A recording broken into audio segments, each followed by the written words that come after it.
Hey,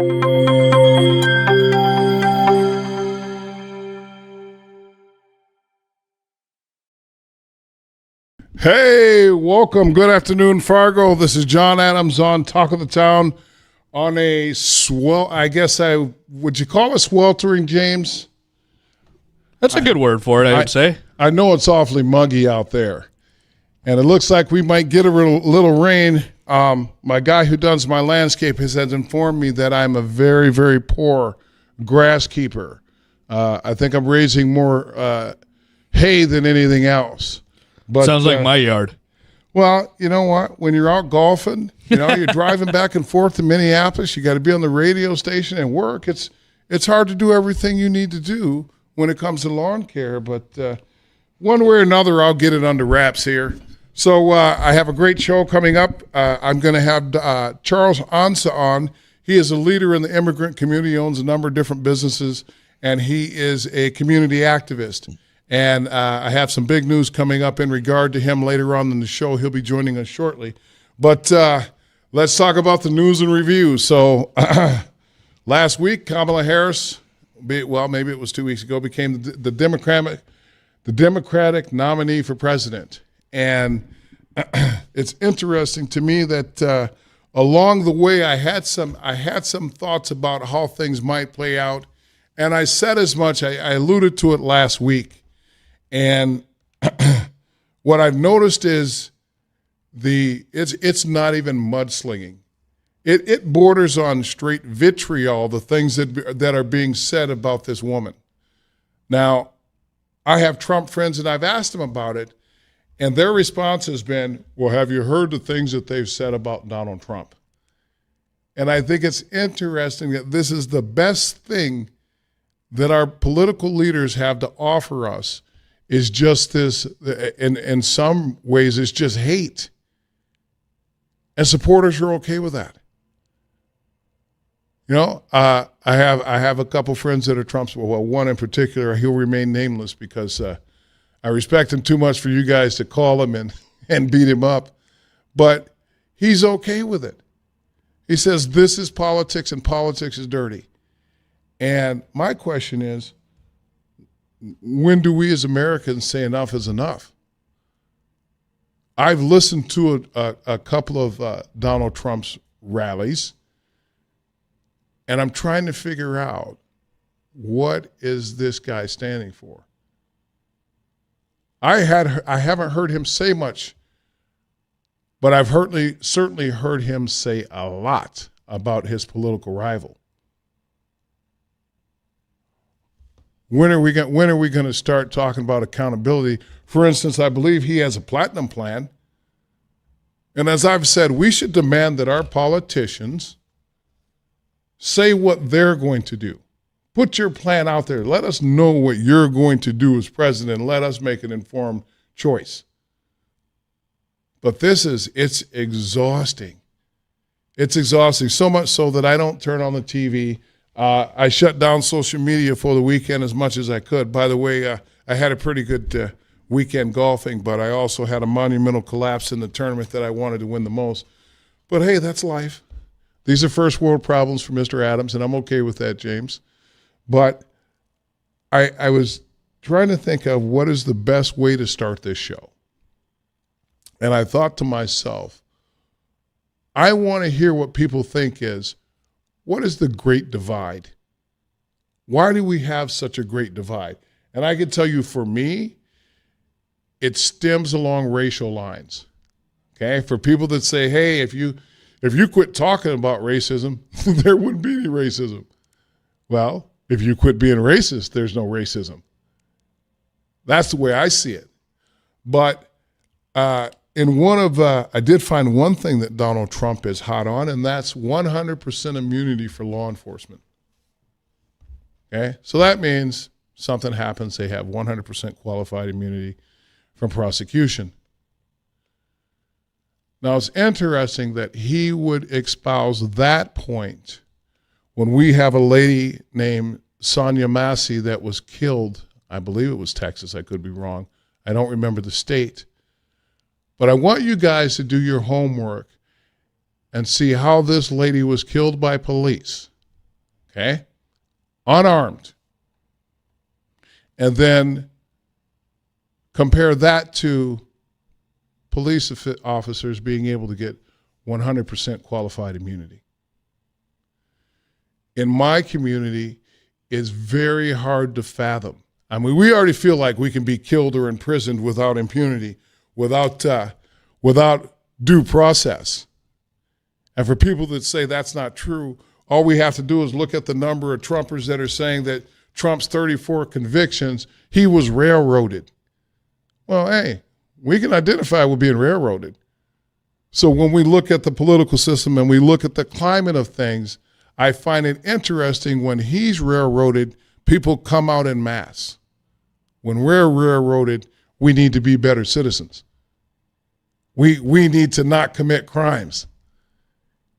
It's amazing how the needle shifts from one way or to the other. But you know what? This is America, and this is where we live. And like it or not, I have to do what I have to do. And for me, I find it best just not to commit crimes wherever possible, and not put myself in a situation. But it's funny because even when we don't put ourselves in a situation, we have some police officers that will come into your house and shoot you. So, Sonia Massey is her name. Rest in peace. I want you, as listeners, to go Google search how this woman died, and then get back to me on how racism and things in the United States are getting better for black people and minorities. I can tell you just the uptick since I can't say her name to save my life. VP Harris, we'll call her that. Maybe I can remember that. Since VP Harris has become president, look at just the pure vitriol and the way that people are talking about her. Like she's not even a human being. And people are proud of it. There are people that are proud of the way they're acting towards this woman. I mean, it's not as bad as Obama when he was consistently hung in effigy, and at rallies people would do the monkey chant. But we don't, golly, can you believe this? What type of guy would have his phone on while he's on the air? James, it's just a matter of time before they get rid of me, I'm telling you. Man, the professionalism right there just went down. Trash, 200% trash. Maybe that was the Lord telling me, hey, get off this topic. You're getting a little heated. But listen, we need to talk about these things. My friends, people that call me my friends on a daily basis, I hope you understand how I feel. I hope that you would empathize with my position and not call me a snowflake or a victim, because these things are actually happening to me in real time. You don't have to tell me about the 60s. It's happening to us right now. So, to me, I want people to open their eyes. I want people to see what's happening. The beautiful thing is this is a perfect lead-in for what is going to come later in the show. But I wanted to talk about this because this is what I see. And I see our political machine as keeping us divided, okay? I had somebody tell me last week, hey, you know what? You're too in the middle. You need to stir it up. You need to be controversial. You need to stand for something. And I'm going to tell you right now, my position is this. Depending on the issue, I'm conservative. Depending on the issue, I'm liberal. But I'm not all one thing or the other. So if you want to pigeonhole me as down the middle, that's fine. I don't care. But understand that we're having things happen in the community. And I said we're at critical mass right now where nobody's listening to anybody. At least my friends and I are able to have dialogue. We might yell and scream at each other and call each other foolish and ignorant and stuff like that, but it's dialogue. And I've heard some things that I don't like, but I've also heard some things that I've taken away that are positive. And that's the beauty of dialogue. We don't have to agree, but there's some positivity to be had in conversation. Because at the end of the day, I can tell you this.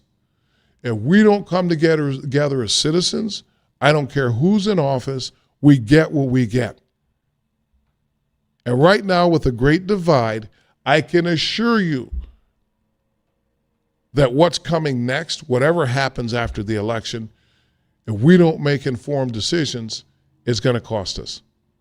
So with that, we're off and running. I'm going to have Charles Ansah on in the next section here.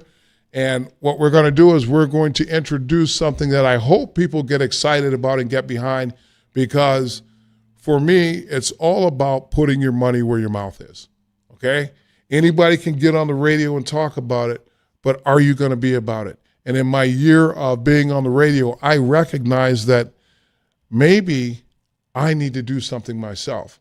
I think that I have a great platform, and I thank Steve and Scott for giving me this opportunity.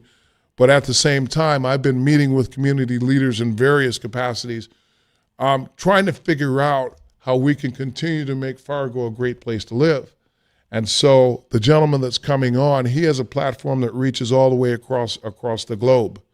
And he is passionate about the community. He loves Fargo. And he and I are collaborating on something that I think that is going to help us move our community forward, because it's going to be a different take on age-old problems. So James is looking at me like he wants to say we're up against a break. So when we come back, I'm going to introduce Charles Ansah and friend, and we're going to talk about the positivity of this Fargo-Moorhead community. If you want to call in, the phone number 701-293-9000.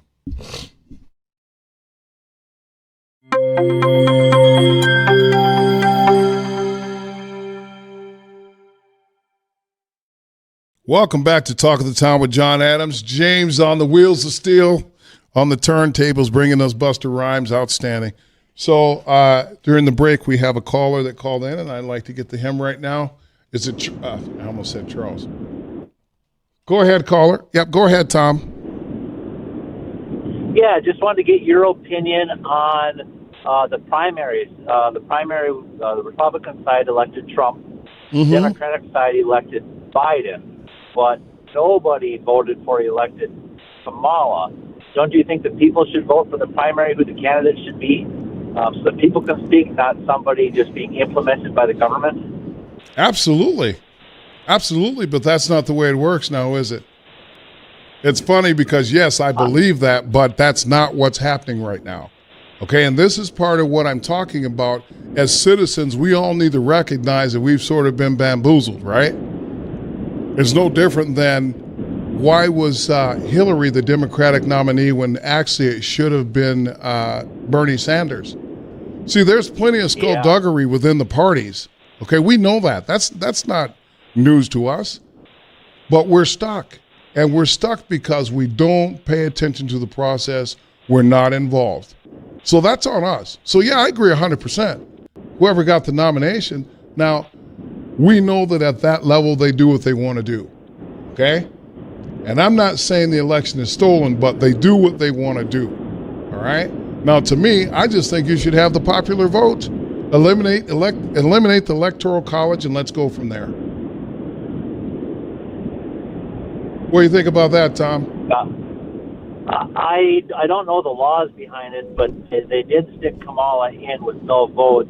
I know they did what they did, but I'm not a political expert. Just curious, is that legal what they did? Shouldn't the people have to vote and then the popular vote? I don't know if it's legal, but to me, I think that there should have been a formal convention, and that we should have been able to see the process and participate. So to answer your question, yeah, I absolutely believe that that's what should have happened. But that's not what happened. I feel like there should be a little bit more uproar that the whole democratic process was set aside and they just put in who they want. I congratulate everybody who will rally behind somebody and move forward, but I think the fact that democracy was tossed aside should be looked at a little bit more. Well, listen, democracy is being tossed aside every day, and I keep saying it. When we go Democrat or Republican, what happens is they're allowed to do exactly what they want to do, okay? And it doesn't matter what side of your aisle you're on, because most of us don't get the benefit of what the government should do because they don't have to do anything. And we vote for who suits us instead of our best interests, and that's played out for how many years now? So I appreciate you calling in, Tom. Tom has an excellent point. What happened to the democratic process as far as VP Harris? But it is what it is.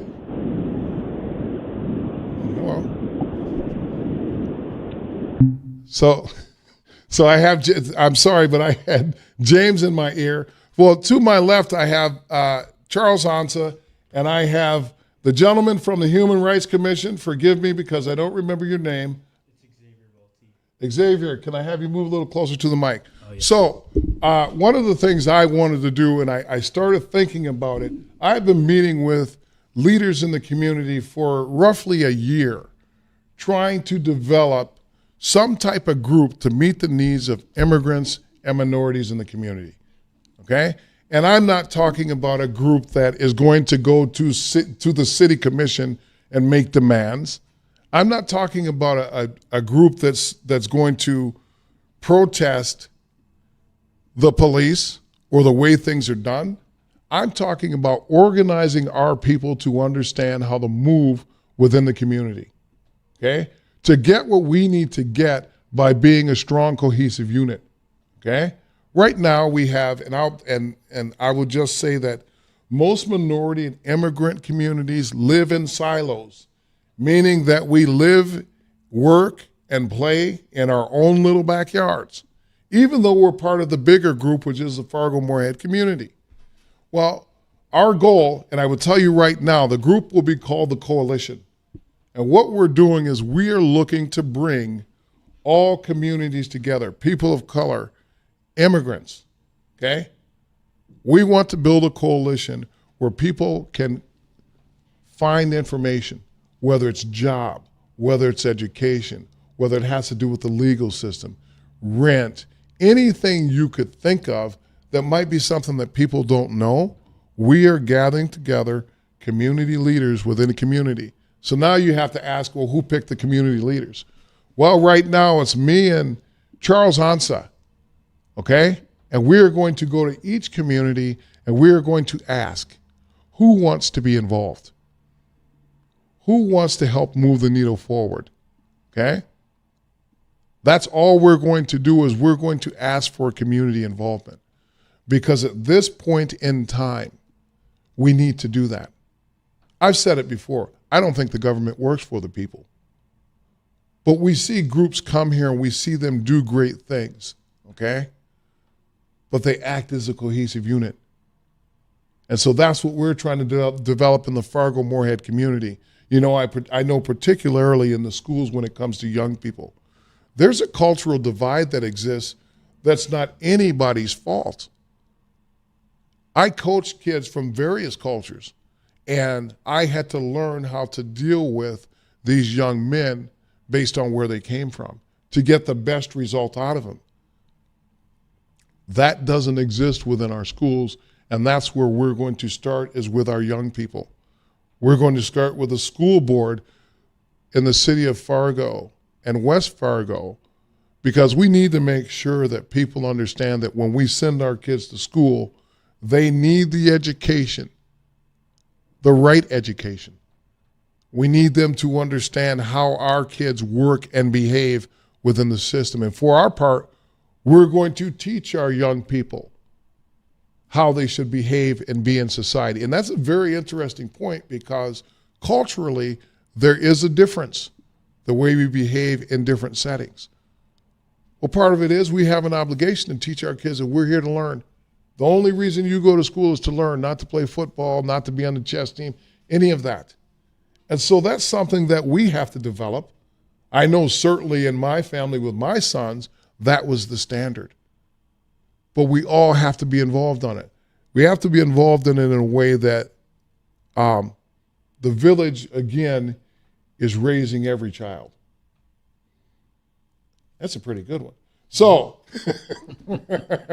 sorry, I just had to pat myself on the back. Gentlemen, welcome to the show. Charles, you've been on the show many times, and we've become fast friends, and you have the radio network, you have all these things, so much so that when Charles is on the, when I have his notifications come up on GroupMe, it's constant. But he has a wellstone of information for people that want to know how to get things done. He owns a number of different businesses. And so I've always said, if you want to be great, you hang out with great people. And so when it comes to business, when it comes to radio, I'm leaning on Charles for one simple reason. He's doing it, and he's doing it in a big way. He's traveled to New York. He's traveled to Africa. He's traveled around the world doing various things in high-level situations. So welcome to the show, Charles. Thank you very much, Adams, for having me on your show today. Mm-hmm. I'm honored. Well, I'm excited because we've finally figured out after a year that Yes. we have to do it ourselves. Absolutely. And I'm excited about it because I'm always talking about put your money where your mouth is. And now, I mean, in the last 24 hours, we said, you know what? Mm-hmm. I guess we have to get out in the community and identify people that want to move us forward to be a cohesive unit. Yeah. And that's okay. Yeah. It's not going to happen overnight. We know that. Absolutely. But like I tell my sons, it's always important to get started. So with that, let's talk about your radio network and your podcast, because there are going to be listeners or people that see this show. And so we're going to use your platform for people to be able to connect with the coalition. Okay. All right. Thank you very much for the listeners and those who are watching us right now. My radio is www.atnetworkglobal.com. atnetworkglobal.com. You can Google it and you can see whatever we do. We have so many programs on it that is also helping the kids. We have a program called Save the Child. We all know that if we want to change the next generation, we need to start from the kids. And it is one of the things like what Mr. Adams said, we are trying to help the kids in the community because we have most of them that when it comes to future, some of them scared of their future. Why am I saying this? Because some of them don't have fathers, single parents. You see, these are the people that are going around with a lot of problems, around them. You meet them, you laugh with them, but when they go back home, you don't know what is going on in their mind.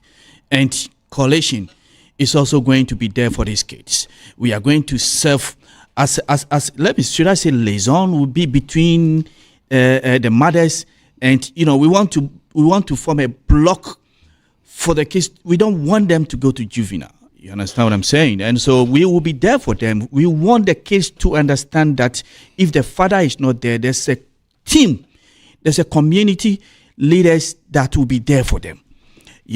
So if you ask me to say something about the radio, we also have Dr. Michael, who comes on the radio to teach tax education, entrepreneurship made easy.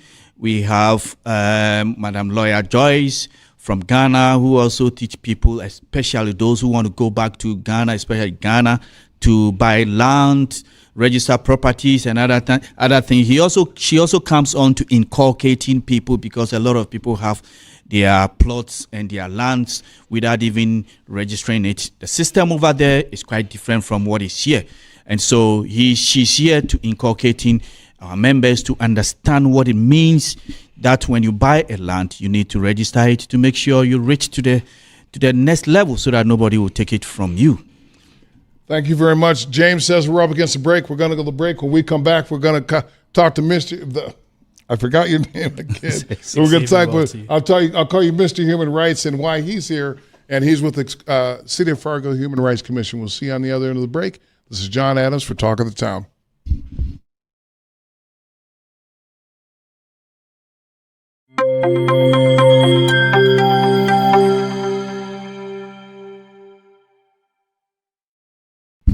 Welcome back to Talk of the Town with John Adams. As you can hear, my voice is a certain amount of levity because the cat's out of the bag with what we're hoping to do with our big venture called the Coalition. Now, when you start, and right now, we don't have a 501(c)(3). We don't have this. We don't have anything but an idea. So we're going to need community support. And I hope that if first of all, if you know me and know my passion for the community, that if you have some way that you could lend support to this thing, I would be forever grateful.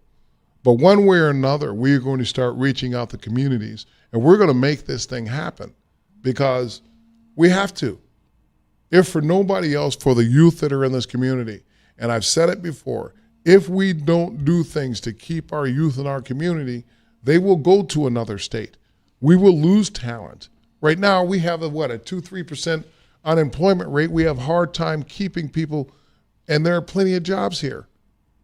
Well, we have to think about these young people and what their needs are so that they want to be in Fargo, so that they want to be in the community. So with that, Mr. Xavier from the Human Rights Commission, a 22-year-old man on the Human Rights Commission. Welcome to the show, sir. Thank you very much for having me. Move forward, Lo. So I'm excited now because I found out you were 22, and right now people are salty about your generation because they feel like you guys aren't hardworking, you guys aren't this, you guys aren't that. But here you're 22 years old and you threw your hat in the ring to be on the Human Commission because it's not easy. So tell us a little bit about why you did that. Just some context about my life. I'm the oldest of 8, so I've kind of just had to sort of like grow up a little faster. Human rights has always kind of been a passion of mine in terms of, just helping people and kind of understanding why some people don't have that motivation or drive to move forward and build a life that they may have dreamt in the past or may have or may still want. And so a lot of my human rights activism has primarily been focused on real estate as of recently, and it's in the aspect of like building the crutch for people so they can move forward with their life, kind of understand investing in this country, especially in a society that isn't teaching us how to invest properly or even how to manage money, and they're not preparing us for what is coming. What's coming? I dabble a lot with AI. So I do AI videography, pretty much a lot of my work, and that's what's made my work a lot easier. Not, I guess I put more stress on myself now because I can do more now with AI. Right. But, what they're not really focusing on is the aspect of these robots can pretty much do the mundane tasks that we basically go to college for. Right. And, it's a reality that I think a lot of people aren't wanting to accept or even wanting to even comprehend just because it's like, wow, what do I do now? Like the whole paradigm, where do I go now if I can't go to college or if I don't have this person telling me that this is what I can do because they gave me a piece of paper. And, I think now we're at a new breaking point in terms of being able to create a new sort of like life for yourself based on like what your skill sets are, based on like what you truly believe inside. And the AI is it's all centered around it. I mean, you can do so much with it now and people aren't quite understanding that. But going back to human rights, that the job aspect with this is that you're not going to be able to, I don't know. It's difficult to say. It's difficult to talk about. Yeah. But so what I'm hearing you say is AI has allowed you to be involved in the community more. Pretty much, yes. And now yes. you're getting into, and it's a lot like Charles and I talk about. When you start talking about people's needs and you start talking about wanting to help people, you've got to create a platform, right? Yes. You got to create a paradigm that's acceptable to them. And that's the tough part about being in human rights, because how do you help people that maybe don't want to be helped? Second, don't see the benefit of your help or see you as being a busybody or a know-it-all, right? Yes, sir. And, that's where I'm struggling as a young man in Fargo, North Dakota. Not the idea of what you can and can't do has kind of been placed in boxes. And, I'm trying to break out of these boxes. And it's, I'm going to interrupt you. So one of the things that's happening right now, everybody's been told they have to go to college. even with an idea of what they want to do in college. And now, like you said, with AI and automation, a lot of jobs are going to shift, right? And so for you, you haven't been taught how to shift, which you should have learned in high school, right? I like to call it the pivot. Something's not going right, you have to pivot, right? And so you're 22 years old. I understand what you're saying. It's hard to see where those things line up. But here's the great thing that I can tell you about you. Your eyes are wide open. And because now you have this extra time because of AI, you're going to figure it out. That's the beauty, is the human mind. Anything that you think about in your brain, you can conceive. So you guys know who Terrence Howard is? Yes, sir. Okay, so now he has a totally way out theory, right? And just like Einstein of Einstein's day, the number of people that I said Einstein's theory of relativity was garbage, Terrence Howard is going through the exact same thing. Homework for this week, look up Terrence Howard and see what he says about our system, and 1 times 1 is not 1. It is absolutely amazing. So I want you guys, but this is it. And so we're at an interesting point in society. And so for your generation, the confusion comes is, well, what exactly am I supposed to do, right? Because you haven't been taught. So you're 22 years old. Are you going to school? No, you said you're in realty. So I did go to UND for a year, but during that year, it was during COVID, being stuck in a dorm all day and then only having one in-person class to go to really just opened my eyes up on, like, That's tough. yeah, like, why am I paying $28,000? Yep. And, my teachers are in halfway across the country. So real estate was my other option, and I've been doing that now for about 3 years.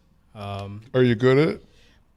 Yes, I would say so. I would say I am a good realtor. I mean, it is, there's ups and downs, and it's a commission job. So It's a tough. Listen, man, I've worked for a commission only, and that's when you know how to work. Okay, when you know either you sell or you don't, means you either eat or you don't. You learn how to sell. Yes. So to continue on now, we have someone that's on the Human Rights Commission. We have Charles Ansah. We're talking about the fact that we're looking at our community inwardly. And I have these two gentlemen on the show because we want to take it out of the hands of society. And what I mean by that is we want to develop a group that teaches people how they can have self-determination. And when I grew up, my parents made it perfectly clear, we don't have any money for you to go to school. And they made that clear when I was in the 4th grade. Well, in the 6th grade, I promised my mom that I would go to school, that I would go to college. And that was my singular focus. And there were a lot of things that I didn't engage in because if I felt like it wouldn't get me to where I wanted to be, I just didn't do it. Okay? And that's how I ended up at Moorhead. Well, that's a longer story. Yeah. But these are the things that we're hoping to bring to the community. These are the things, along with Mr. Xavier, that we want people to be aware that you don't have to exist in a vacuum. Mr. Ansah talked about the fact that we want single mothers in the community to know that there are men out there that can help them teach their children what they need to learn. And my wife and I had a conversation once, and I believe that no woman can teach a boy how to be a man. It's not to say that they can't parent, but no more than I could teach a girl how to be a woman. And so our children need that base. Okay, we talk about the crumbling of the family structure. Well, this is our solution to try to bring some family to the community in some meaningful way. So you've heard it here on this show. There's going to be more coming forward. Big Game James says we're up against the break. When we come back, we're going to have some final thoughts from the two gentlemen to my left. We're going to talk about some other things. And guess what? Football season, preseason is off and running. So you know I'm excited. We'll see you on the other end of the break.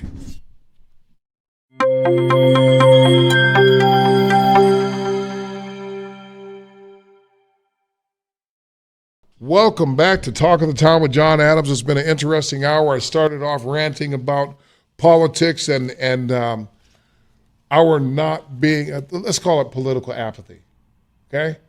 I am exhausted listening to people. It's fun because I get calls every week about what I should talk about. Mm-hmm. You should talk about the city commission. But yet these people are not going to city commission meetings.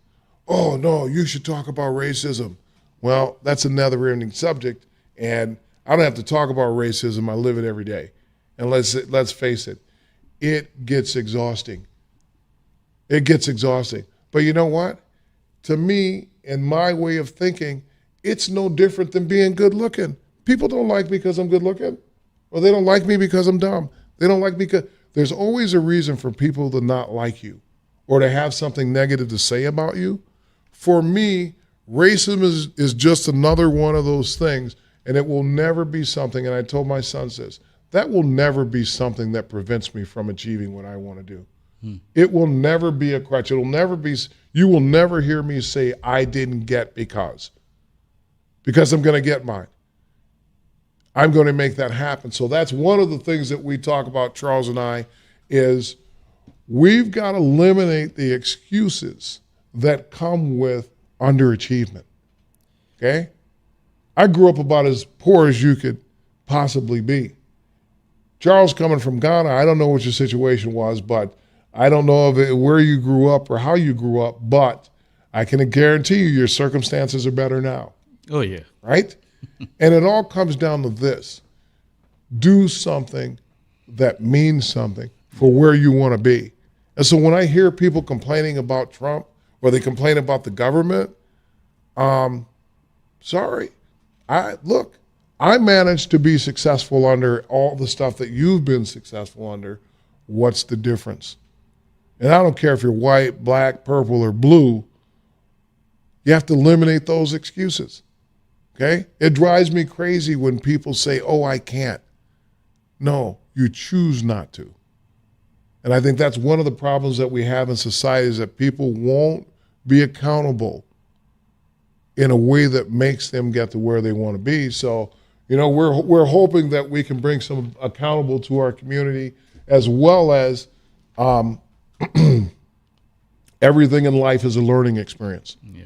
There are a lot of people in this town that have probably never sat down with the brothers or an immigrant. Mm-hmm. So it's about learning. My preconceived notions, as I've talked about farmers, it was offensive to most of my friends because I'm from the city, And so I had to learn about them, and the farming community is amazing to me because you talk about some hardworking people. Holy cow. The things that it takes to run a farm. I hear, people poo-poo on farmers because they get new equipment, they get all this, they get all of that, but they're also the people that feed our nation. Yeah. Okay? So if they get a new truck every year, I don't care as long as we got steaks in the grocery store, right? They provide food, and so, but they're hardworking. They're up. God, I almost sound like Trump. They're hardworking people. So it's funny. I'm so happy that we were able to have you guys on. You guys are going to hear more about the coalition in the coming future. And if you have ideas of how we can move the needle forward for our community, please get out there. Holy cow, get out there. Let us know if you have ideas or if you are on the other end. And I'm gonna say right now, we need men of color. We need men that are immigrants to come along to the coalition because we need two dedicated mentors because Charles and I couldn't possibly meet all the needs of everybody in the community. So if you want to help move the needle forward, we're asking you to come out and support the coalition. There'll be information forthcoming. My man Xavier is on the Human Rights Commission. I can't wait to pick his brain after the show. I want to thank you guys for tuning in. And it always, guys, we have an opportunity to be great. And like I say, Fargo is a great place to live. But we have to keep it that way. Yeah. And it starts with dialogue. Ray Qualavog is a friend of mine, and we had a very heated conversation. But at the end of that, we're still friends because it's dialogue. And he opened my eyes to some things that I didn't necessarily care to see from the right, but it made me think. And so I softened on some of my positions because he made a convincing argument. Now, I'm not out to change anybody's mind, and he wasn't out to change mine, but that's what dialogue does. So it looks like we have some inclement weather coming. You guys be safe. I can't wait to see you guys next week. Thank you for tuning in. This is John Adams for Talk of the Town, signing off for this week. Thank you, Xavier. Thank you for Charles for coming on the show. Thank you for having us. Thank you.